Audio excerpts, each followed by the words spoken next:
Chers collègues, s'il vous plaît.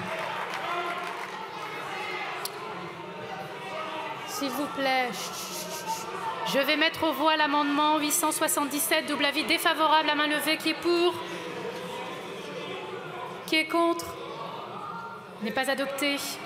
L'amendement 879, pardon, il y aura un scrutin public à la demande du groupe Horizon et Indépendant. Le scrutin est annoncé. Madame Colin-Oesterlé. Merci Madame la Présidente. Le groupe Horizon et Indépendant propose d'ajouter les mots « affaiblissant la crédibilité de la France sur la scène internationale en matière de réforme ». La réforme de 2023 a marqué un tournant dans l'engagement de la France pour garantir la pérennité de son système de retraite face aux défis démographiques. Revenir sur ces ajustements compromettrait non seulement les finances publiques, mais aussi l'image de la France auprès de ses partenaires internationaux qui suivent avec attention la capacité des États à mettre en œuvre des réformes structurelles. Cet amendement souligne que céder à des démarches purement idéologiques affaiblit la position de la France comme acteur sérieux et responsable dans la gestion des enjeux sociaux. Ce recul pourrait entraîner une défiance envers d'autres réformes nécessaires et accentuer la perception d'une instabilité politique. Je vous remercie. Je vous remercie. Monsieur le rapporteur. Amendement d'obstruction défavorable. Merci, Madame la Ministre. Merci, Madame la Présidente. Madame la députée, vous proposez de modifier le titre de l'article pour préserver qu'il se fait sans considération pour l'équilibre budgétaire. J'aimerais peut-être ajouter sans considération aussi pour les équilibres démographiques, puisque vous connaissez la réalité comme moi, en tout cas dans une partie de l'hémicycle, qu'un régime par répartition est basé sur un équilibre entre actifs et pensionnés, que celui-ci ne cesse de se dégrader. Vous avez rappelé, Madame la députée, la contribution indispensable de la réforme de 2023 et de 2014, quand il y avait encore un sens des responsabilités pour la gauche sociale et démocratique.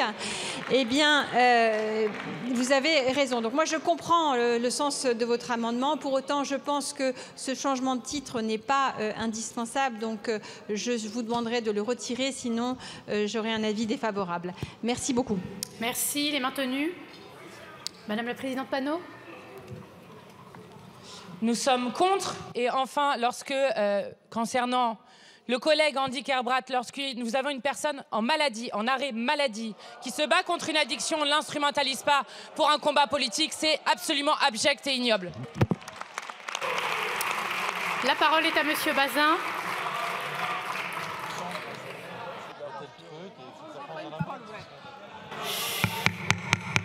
S'il vous plaît. Monsieur Bazin. Merci, Madame la Présidente. Moi, je vais m'en tenir au fond. Et je crois qu'à un moment, sur un sujet d'une aussi grande gravité, où il y a beaucoup d'attentes de nos concitoyens, et c'est légitime à un moment d'essayer de faire en sorte que sa vie soit la meilleure possible. Et après, il y a les questions, au-delà de l'individualisme qu'on peut avoir comme regard, les questions collectives.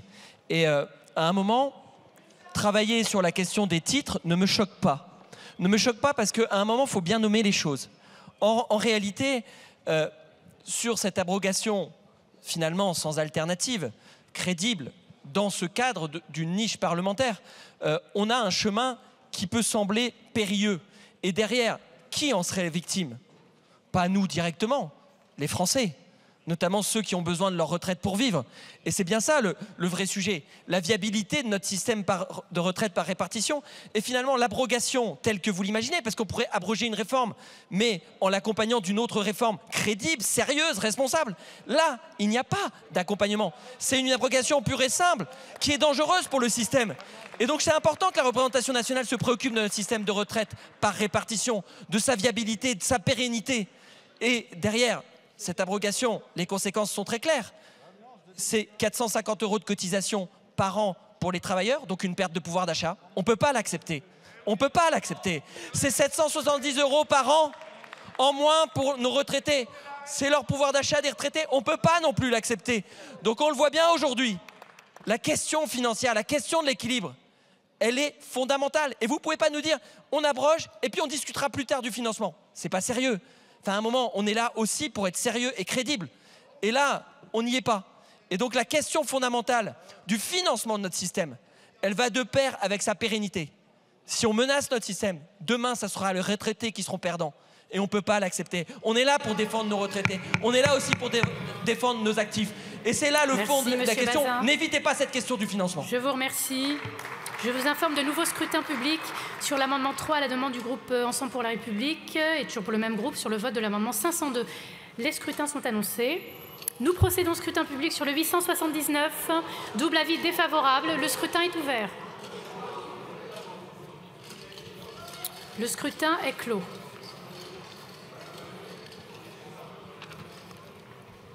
Voici les résultats.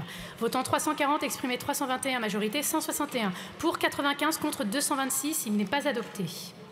Amendement numéro 3 de M. Silsenstuhl.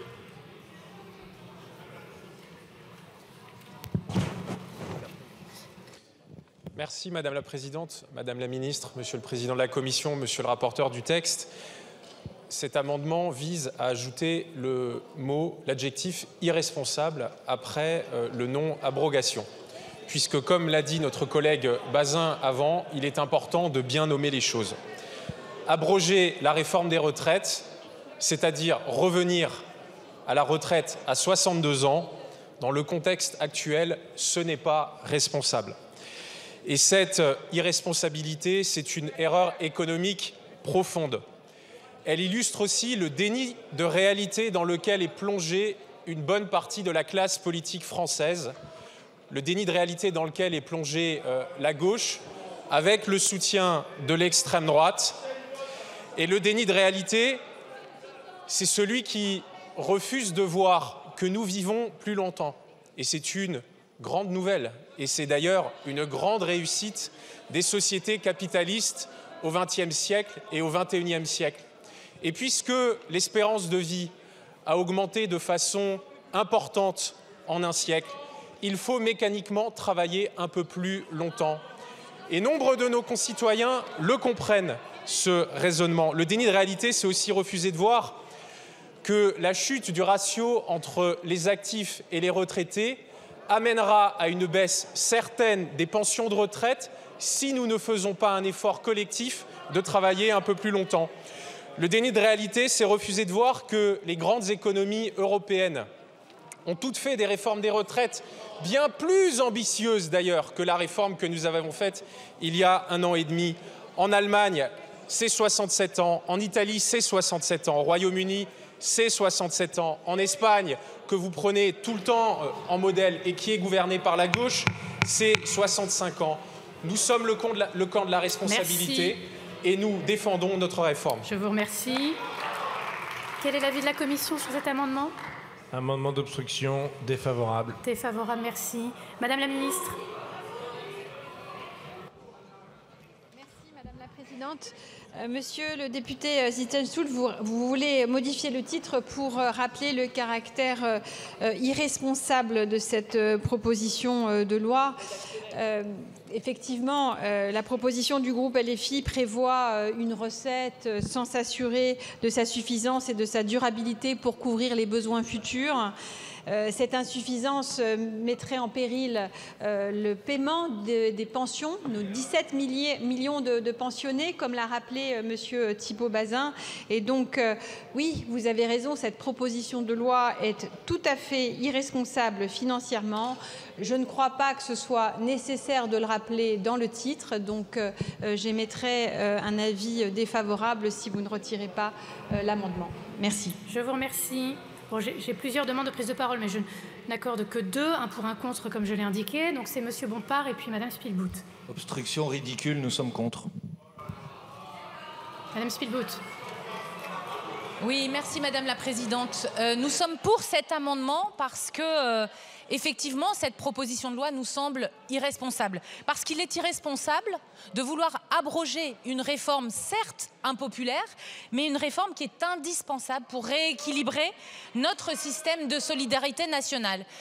Parce qu'il est irresponsable de la part d'élus qui représentent les voix du peuple, qui se disent attachés à l'éducation, d'appeler à harceler leurs collègues élus en ligne, d'appeler au cyberharcèlement, aux menaces et aux pressions.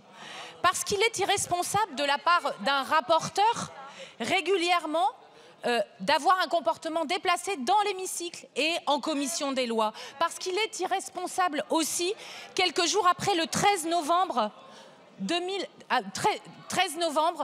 déposer une proposition de loi d'abrogation de l'apologie du terrorisme. Parce qu'il est irresponsable, comme député, régulièrement d'insulter la police, d'insulter les ministres et les institutions. Donc oui, c'est une proposition de loi irresponsable d'un groupe, la France Insoumise, qui est régulièrement irresponsable. Je vous remercie. Merci Madame Spielbout. Je vous demande de bien vouloir vous en tenir à l'amendement, s'il vous plaît, sinon on ne s'en sortira pas. J'ai une demande de rappel au règlement de Madame Rist.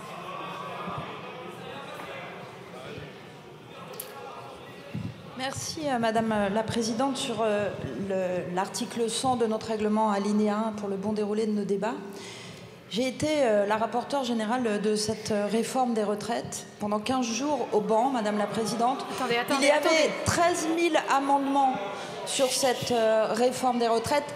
À aucun moment je me suis restée assise en disant que ces amendements étaient des amendements d'obstruction. Pendant 15 jours, bien, avec de la violence dans cet hémicycle, avec des propos haineux, je me suis levée et répondu à l'ensemble des amendements. Bon, s'il vous plaît.